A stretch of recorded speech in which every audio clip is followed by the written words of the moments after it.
lihat di televisi ternyata terjadi juga di Indonesia. Sejak zaman penjajahan, tersebar beberapa lokasi pembantaian massal yang dilakukan oleh para penjajah maupun para pemberontak di negara ini. Bagaimana keadaan lokasi itu kini? Inilah 7 lokasi pembantaian massal di Indonesia versi on the spot.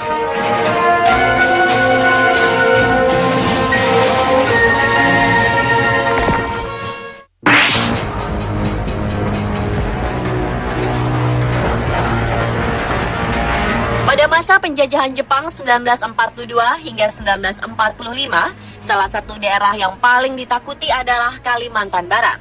Penduduk di sana tidak mau menerima kedatangan Jepang begitu saja setelah Belanda mundur. Jepang mengambil paksa harta benda dan memperkosa anak gadis di sana. Sultan dan para cendekiawan di Kalimantan Barat pun berkumpul untuk membuat strategi mengusir Jepang dari tanah mereka. Namun rencana ini dibocorkan oleh warga yang berkhianat. Jepang mengetahui rencana tersebut dan menangkap semua cendekiawan yang berkumpul, termasuk Sultan Pontianak. Mereka dibawa ke Desa Mandor, Kabupaten Landak, Kalimantan Barat untuk dibantai. Desa Mandor dipilih karena waktu itu belum banyak penduduk yang tinggal di sana dan area hutan masih luas. Diperkirakan para bangsawan dan cendekiawan ini dibunuh dengan samurai. Ada juga yang mengatakan mulut mereka dimasukkan selang dan diisi air hingga meninggal. Setelah membantai orang-orang penting ini, Jepang tidak berhenti. Mereka mencari pihak keluarga dari korban dan membunuhnya di lokasi yang sama. Ada 21.000 orang yang tewas dalam pembantaian ini.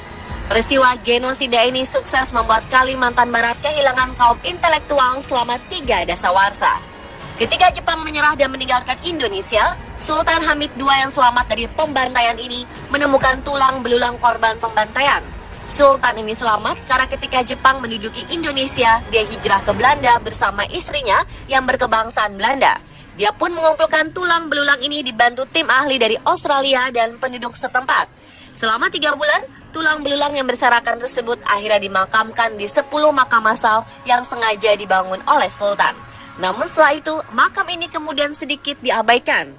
Setelah puluhan tahun, akhirnya pemerintah daerah melakukan perbaikan bagi makam ini. Tanggal 22 Juni 1977, Gubernur Kalimantan Barat meresmikan tempat ini sebagai makam Juang Mandor. Tanggal 22 Juni merupakan tanggal di mana peristiwa berdarah itu terjadi dan hingga sekarang ditetapkan sebagai hari berkabung di Kalimantan Barat.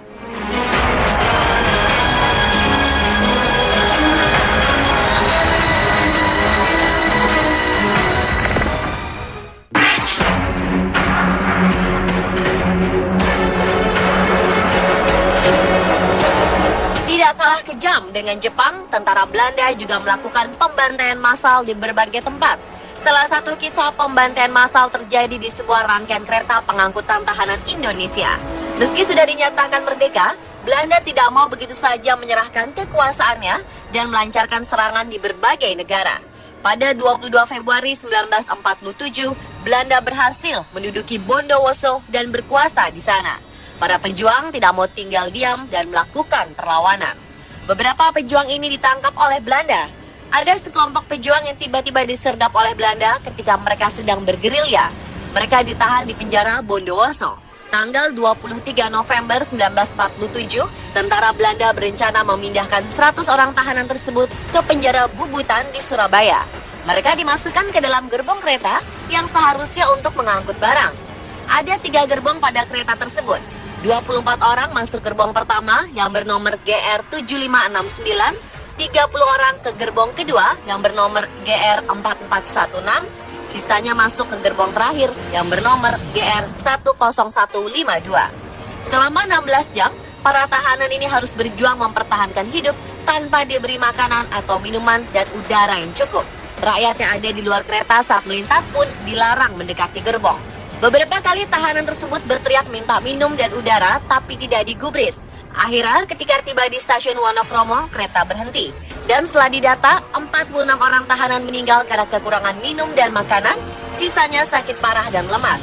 Salah satu tahanan mengaku bahwa mereka terpaksa minum air seni dan keringat sendiri untuk bertahan hidup. Gerbong ini sekarang berada di Museum Brawijaya, sedangkan di Bondowoso dibangun monumen gerbong maut untuk memperingati insiden berdarah ini.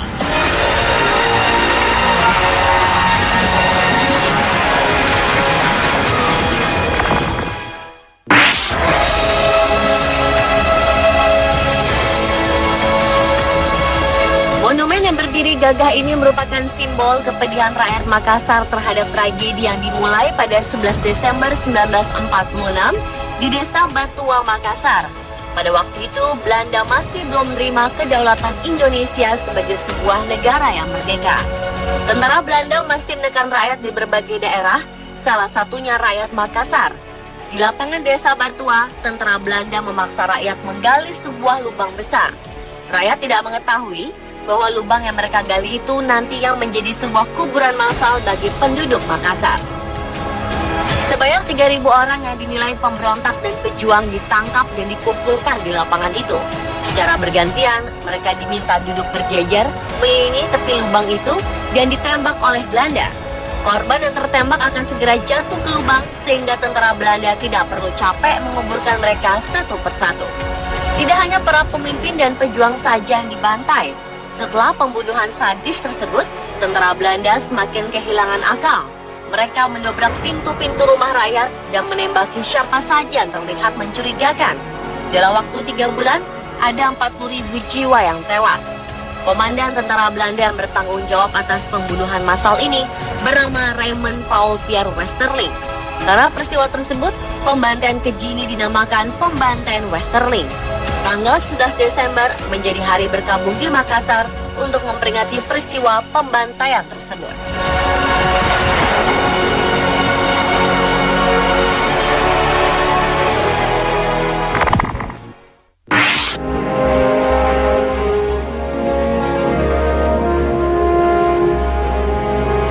Pembantaian tentara Belanda terhadap rakyat yang tidak bersalah memang sangat keji. Salah satu kekejian itu terjadi juga di Rawagede, Karawang. Kala itu pasukan Belanda mencari seorang pejuang bernama Lukas Sutaryo yang sepak terjangnya membuat Belanda kesal. Pada 9 Desember 1947, Belanda melacak jejak Kapten Lukas mendengar berita bahwa Kapten Lukas tengah berada di Rawagede. Mereka pun menyerbu desa itu dengan 300 orang tentara. Ketika rakyat Rawagede baru selesai melakukan sholat subuh, Belanda menggedor pintu rumah penduduk dan menggeledah setiap sudutnya untuk mencari orang yang dijuluki Begundal Karawang ini. Kesal karena dicari tidak ditemukan, Belanda memerintahkan semua laki-laki yang berusia di atas 14 tahun berkumpul di tengah desa. Mereka dipaksa untuk memberitahukan keberadaan Kapten Lukas. Namun tidak ada yang berbicara, semua bungkam. Kapten Lukas sebenarnya sudah meninggal Rawagede sehari sebelum penyergapan Belanda ini. Karena semua bungkam, peluru tentara Belanda pun akhirnya dilontarkan dan menewaskan semua laki-laki itu. Dalam waktu 12 jam, seluruh laki-laki dewasa di desa ini tewas. Tinggallah para janda dan anak-anak yang meratap mencari suami dan ayah mereka. Keadaan pilu ini bertambah menyedihkan karena mereka terpaksa bahu-membahu menggali liang, menggotong jenazah, dan menguburkan laki-laki yang mereka kasihi. Rawagede berubah menjadi kampung janda yang harus berjuang membesarkan anak-anak mereka. Setelah bertahun-tahun, barulah ada lelaki dewasa.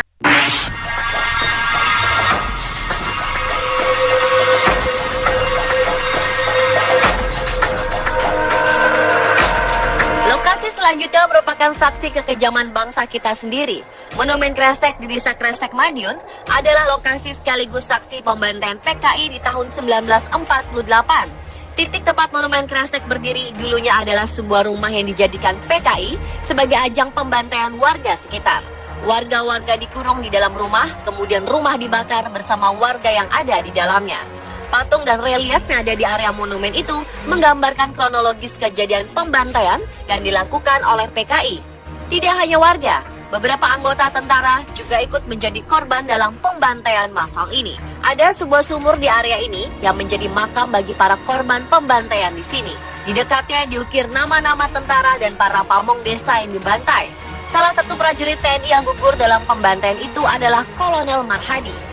Namanya lalu diabadikan menjadi salah satu nama jalan di kota Madiun.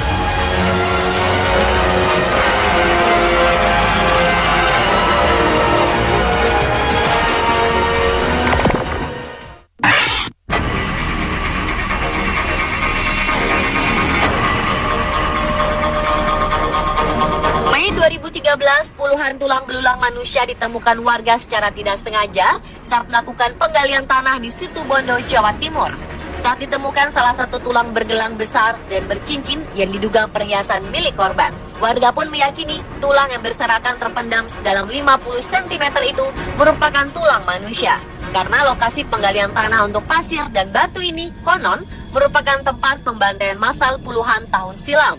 Tak hanya menemukan tulang belulang manusia ini, namun warga juga menemukan adanya perhiasan seperti gelang yang melingkar di salah satu tulang lengan. Mereka juga menemukan sebuah cincin yang terlilit di tengkorak jari. Sayang, kondisi tulang banyaknya hancur karena terkena cangkulan. Cincin dan gelang yang ditemukan diduga warga perhiasan emas milik korban sehingga langsung diamankan warga. Sementara dari temuan ini terlihat jelas beragam jenis tulang berserap, mulai tulang pinggul, tulang paha, tulang iga hingga gigi. Tulang belulang manusia ini pertama kali ditemukan Bu Nasroh, seorang pekerja galian. Bunyi keras yang mengenai cangkulnya awalnya hanya dianggap batu biasa, namun setelah menemukan kumpulan rahang dan gigi, ia baru sadar telah mendapati tulang manusia. Warga pun yakin jika tulang yang diduga dua kerangka itu manusia.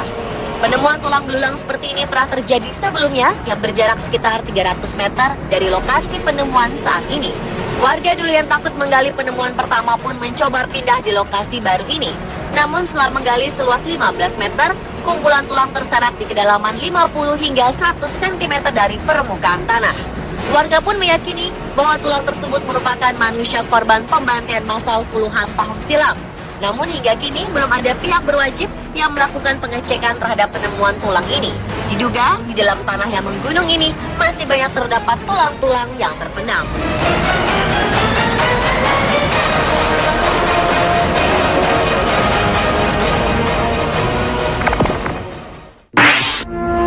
Kejadian G30S sampai sekarang masih menjadi kontroversi. Apapun kebenarannya, korban massal terjadi di seluruh Indonesia, baik dari anggota PKI sendiri maupun di luar PKI. Setelah peristiwa pembunuhan jenderal di Jakarta, anggota PKI pun mengalami tekanan dari berbagai pihak. Terjadi penangkapan besar-besaran terhadap anggota partai beraliran komunis ini. Beberapa kuburan massal pun ditemukan. 2 lubang ditemukan di kawasan hutan Plumbon, Mangkang, Semarang, Jawa Tengah. Berada di belantara hutan Plumbon, Kelurahan Wonosari, Kecamatan Mangkang, Semarang, Jawa Tengah, jejak kuburan massal penumpasan Partai Komunis Indonesia muncul kembali. Dengan menyisiri kawasan hutan, sekelompok penggiat hak asasi manusia menemukan petilasan sumur yang diduga menjadi kuburan massal anggota PKI. Petilasan kuburan massal ini berbentuk tanah rata di tengah hutan dan dirindangi 2 pohon. Salah satu saksi pembantaian ini menceritakan bahwa kuburan massal ini awalnya berbentuk 3 lubang sumur dengan diameter 2 meter dan kedalaman 1,5 meter. Namun ketika itu yang digunakan untuk kuburan hanyalah 2 lubang. Sebelumnya anggota PKI dieksekusi dengan cara ditembak, mata ditutup plastik, dan tangan terikat. Dikabarkan jumlah jasad anggota PKI yang ada di sumur hutan Plumbon berjumlah 24 orang dan salah satunya wanita.